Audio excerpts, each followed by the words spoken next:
Hello student, स्वागत है हमारे यूट्यूब चैनल में हैप्पी कंपटीशन एकेडमी के ऑनलाइन क्लास पे। और जैसा कि मालूम है कि हम लोग भारत के मैदान पढ़ रहे थे और भारत के मैदान में हमने आपको उत्तर भारत के मैदान के प्रादेशिक विभाजन और जो मैदान के भाग होते हैं वो हमने आपको पढ़ा दिए थे। आज जो हम लोग पढ़ने वाले हैं वो है तटीय मैदान के बारे में, इसके बारे में, तटीय मैदान के बारे में। तटीय मैदान यानी कि कोस्टल प्लेन। तटीय मैदान कौन कौन से होते हैं और कहाँ से कहाँ तक फैले हुए हैं उनके बारे में हमें पढ़ना है, ठीक है। तो तटीय मैदानों के बारे में देखते हैं यहाँ के। देखिए, हमने आपको बताया था जब हमने भारत का परिचय पढ़ाया हुआ था कि हमारे भारत में दो तट पाए जाते हैं, एक है पूर्वी तट और एक है पश्चिमी तट। तो देखिए, जो पश्चिम बंगाल है, ये वाला हिस्सा पश्चिम बंगाल है, पश्चिम बंगाल से लेकर तमिलनाडु तक, ये यहाँ तक जो मैदान पाया जाता है उसको हम लोग क्या बोलते हैं, पूर्वी तट बोलते हैं। यानी कि जो ये समुद्र के किनारे का जो हिस्सा है, ये वाला जो हिस्सा है, इस वाले हिस्से को हम लोग क्या बोलते हैं, पूर्वी तट बोलते हैं यहाँ के। और इसके बाद जो आपका गुजरात से लेकर यहाँ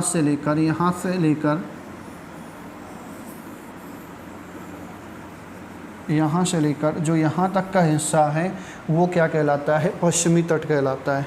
और यहाँ नीलगिरी की पहाड़ियाँ हैं और नीलगिरी की पहाड़ियों में दोनों घाट आपस में मिलते हैं, बताया था हमने आपको। तो अब इनकी क्या विशेषता है, क्या क्या इनके बारे में हमें याद रखना है, उनको देखते हैं। तो देखिए, जो सबसे पहले हम लोग पश्चिमी तट के बारे में बात कर लेते हैं यहाँ की, कि जो ये पश्चिमी तट है ये गुजरात से लेकर कहाँ तक फैला हुआ है, तमिलनाडु तक फैला हुआ है। और ये पश्चिमी तट है और यहाँ पे क्या है आपका अरबियन सी है। क्या है? अरबियन सी है, यानी कि अरब सागर। अब इसके अंतर्गत कौन कौन से भाग आते हैं, क्या हमें पढ़ना है जाके। तो देखिए, गुजरात में एक तो हमारा जो पश्चिमी घाट के अंतर्गत, पश्चिमी तट मैदान के अंतर्गत एक तट पड़ता है और उस तट को क्या बोलते हैं, काठियावाड़ तट बोलते हैं। काठियावाड़ तट के बाद कौन सा तट आता है आपका, कोंकण तट आता है जाके। कोंकण तट के बाद कौन सा तट आता है, केनरा तट आता है। फिर क्या आता है, मालाबार तट आता है। तो इन सारे तटों की हमें विशेषताएं पढ़नी है यहाँ के। फिर हम लोग इसके बाद पढ़ने वाले हैं किसके बारे में, तो पढ़ेंगे हम लोग पूर्वी तट के मैदान के बारे में, पूर्वी तट के मैदान में। और ये कहाँ पर स्थित है, तो ये स्थित है आपका बे ऑफ बंगाल, यानी कि बंगाल की खाड़ी में स्थित है। कहाँ से कहाँ तक विस्तार है, तो पश्चिम बंगाल से लेकर तमिलनाडु यानी कि कन्याकुमारी तक इसका विस्तार है। कौन कौन से भाग आते हैं, तो एक तो ये आपका आता है उत्तरी सरकार। क्या आता है, उत्तरी सरकार आता है इसी में। उत्तरी सरकार के बाद आपका कौन सा तट आता है, कोरोमंडल तट आता है। और ये हम यहाँ से यहाँ तक जो पढ़ रहे हैं ये सारा क्या है, पूर्वी तटीय मैदान के अंतर्गत आता है। और पूर्वी घाट में कुछ पहाड़ियाँ हैं, जैसे हमने आपको बताया है। कौन सी पहाड़ी है, महेंद्रगिरी है, पूर्वी घाट में है उड़ीसा के पास। और सह्याद्री पर्वत है, ये पश्चिमी घाट में है यहाँ के। ये चीज़ें हमने आपको ऑलरेडी पढ़ा रखी हैं यहाँ के। तो चलिए हम लोग तटीय मैदानों की तरफ बढ़ते हैं यहाँ के। देखिए, वीडियो ज़्यादा बड़ी ना हो इस वजह से मैंने इसको ऑलरेडी लिख दिया है यहाँ के, ठीक है। तो भारत के तटीय मैदानों की विशेषता क्या होती है कि ये मैदान पश्चिम में अरब सागर में और पूर्व में बंगाल की खाड़ी तक फैले हुए हैं। और लगभग कितने किलोमीटर हैं, 6000 किलोमीटर तक फैले हैं। बताया हमने आपको कि जो ये पश्चिम में है, पश्चिम में कहाँ, अरब सागर में, और पूर्व में कहाँ पे, बंगाल की खाड़ी तक फैले हुए हैं। और टोटल इनकी जो लंबाई है यहाँ से यहाँ तक, वो लंबाई कितनी है, तो 6000 किलोमीटर ये फैले हुए हैं यहाँ के, ठीक है। अगर हम लोग तटीय मैदानों की बात करें कि तटीय मैदान कितने प्रकार के होते हैं, तो दो प्रकार के होते हैं। एक तो होते हैं आपके पश्चिमी तटीय मैदान, पश्चिमी तटीय मैदान, और दूसरा कौन सा है, तो दूसरा है पूर्वी तटीय मैदान, पश्चिमी तटीय मैदान, और दूसरा कौन सा है, पूर्वी तटीय मैदान है। ठीक है,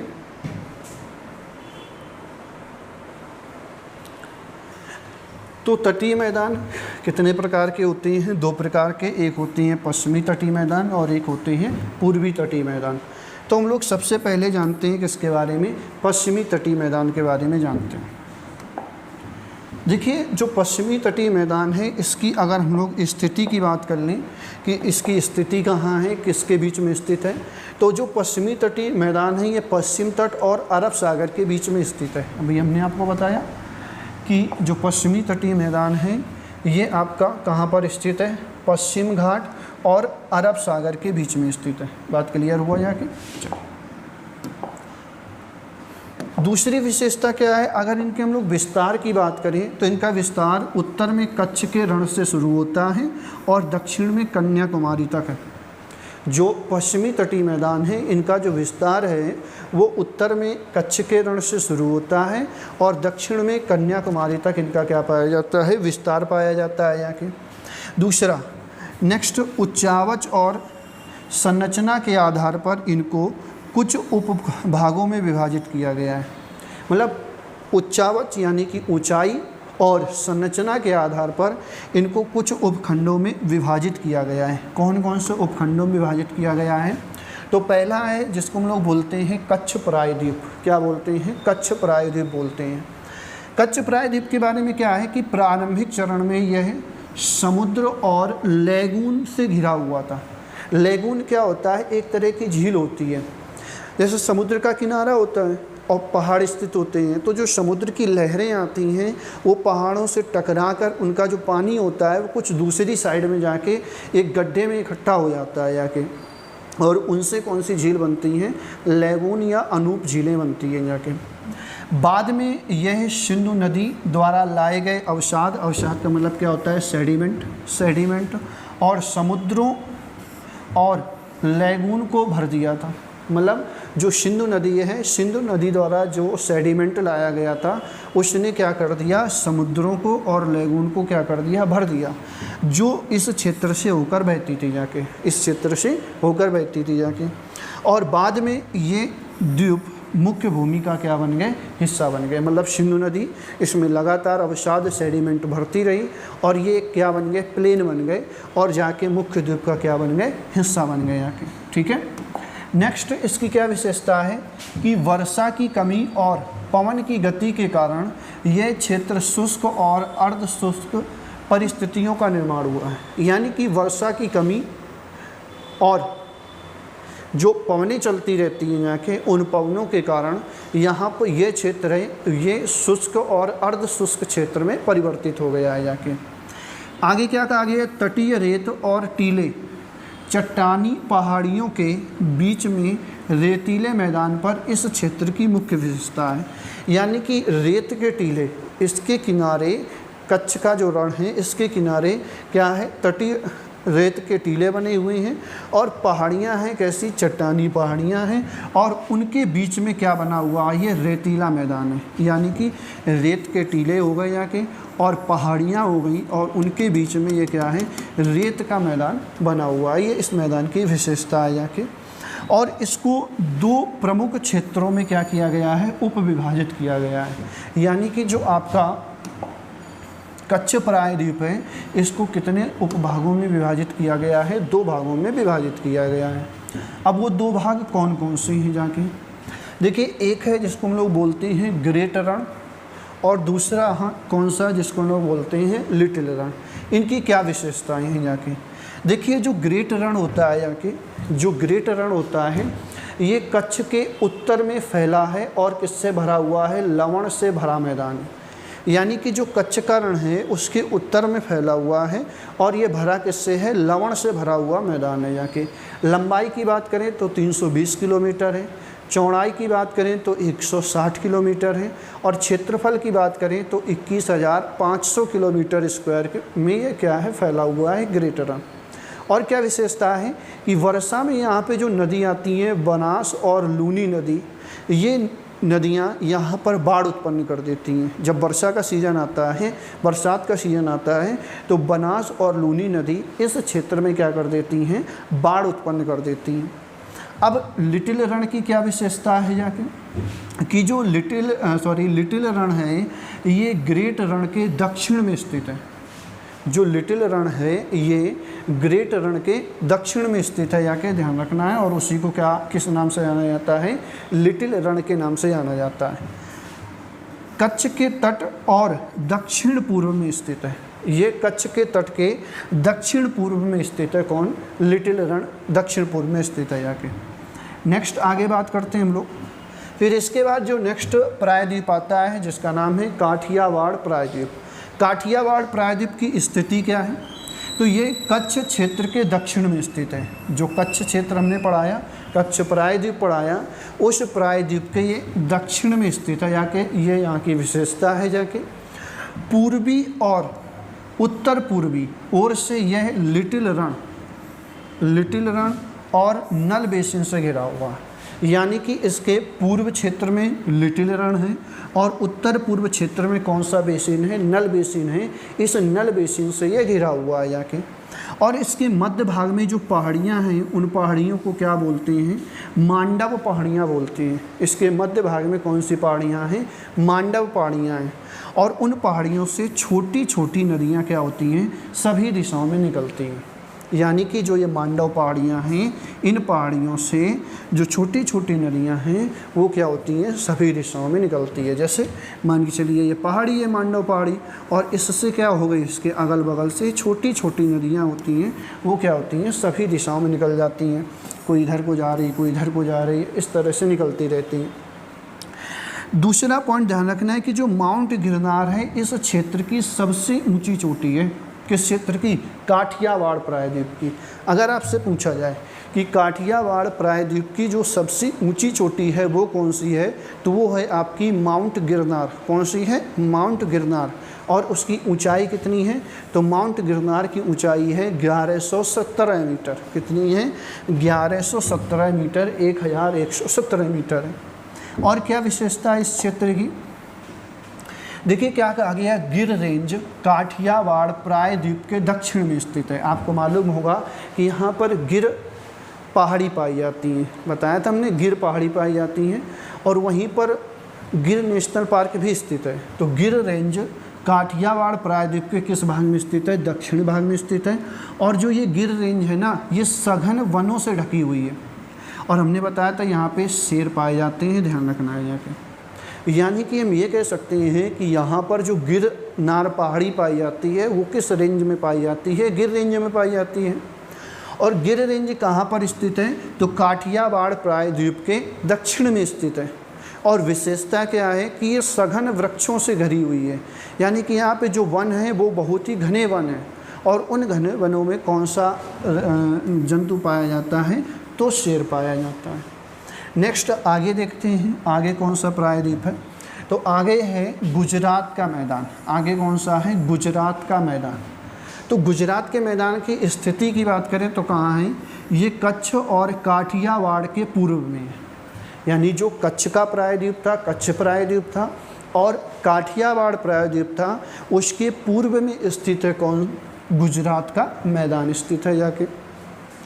और इसका जो ढलान है वो पश्चिम और दक्षिण पश्चिम में स्थित है। यानी कि जैसे हम लोग ये अगर दिशाओं की बात करें तो ये कौन सी दिशा हो गई, पश्चिम, ये कौन सी हो गई, पश्चिम, और ये कौन सी हो गई, उत्तर। तो जो, और ये क्या हो गई, दक्षिण हो गई, और ये हो गई पूर्व। यानी कि ईस्ट, वेस्ट, नॉर्थ और साउथ ये है। तो जो इसका ढलान है वो ढलान कहाँ पे है, तो या तो इसका ढलान किस तरफ है, पश्चिम की तरफ है ढलान, या तो फिर दक्षिण पश्चिम तक है। इस तरह इसका ढलान पाया जाता है, किसका, गुजरात के मैदान का ढलान पाया जाता है। दिखाते हैं आपको इसको मैप में, थोड़ा सा आपको दिखाते हैं।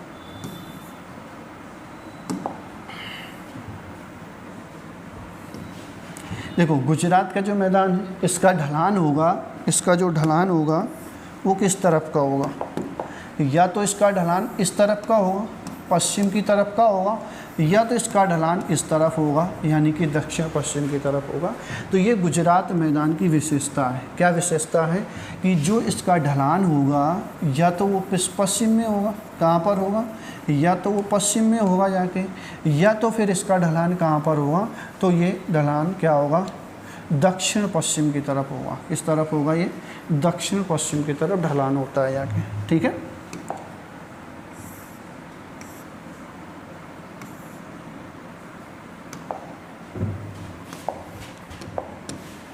और क्या है कि यहाँ पे जो नदियाँ हैं वो कौन कौन सी हैं, नर्मदा हो गई, तापी नदी हो गई, माही नदी हो गई, साबरमती नदी हो गई। इन नदियों से यह मैदान निर्मित है यहाँ के। और गुजरात के कहाँ पर स्थित है, दक्षिणी भाग में खंभात की खाड़ी के क्षेत्र में फैला हुआ है। यानी कि किन किन नदियों से बना है गुजरात का मैदान, तो नर्मदा नदी, तापी नदी, माही नदी और साबरमती नदी जैसी नदियों से बना हुआ है। गुजरात के दक्षिण भाग में स्थित है और खंभात की खाड़ी के तटीय क्षेत्र में फैला हुआ है। खंभात की खाड़ी क्या है, उसको भी देख लो यहीं पे। देखिए ये जो एरिया है ना, ये वाला एरिया, ये वाला एरिया, ये अरब सागर का हिस्सा है। और यहाँ पे आके बहुत सारी नदियाँ गिरती हैं यहाँ के। इसी वजह से इस एरिया को ही क्या बोला जाता है, खंभात की खाड़ी बोला जाता है। खंभात की खाड़ी बेसिक हिस्सा किसका है, तो ये अरब सागर का हिस्सा माना जाता है, ठीक है। चलिए गुजरात के मैदान की और क्या विशेषता है उसको भी देख लेते हैं यहाँ के। गुजरात के मैदान की और क्या विशेषता उसको देख लेते हैं। इस मैदान में कम ऊंचाई वाली पहाड़ियाँ हैं, यानी कि जो गुजरात का मैदान है, इस मैदान में जो पहाड़ियाँ पाई जाती हैं उनकी हाइट कम है, ऊंचाई कम है।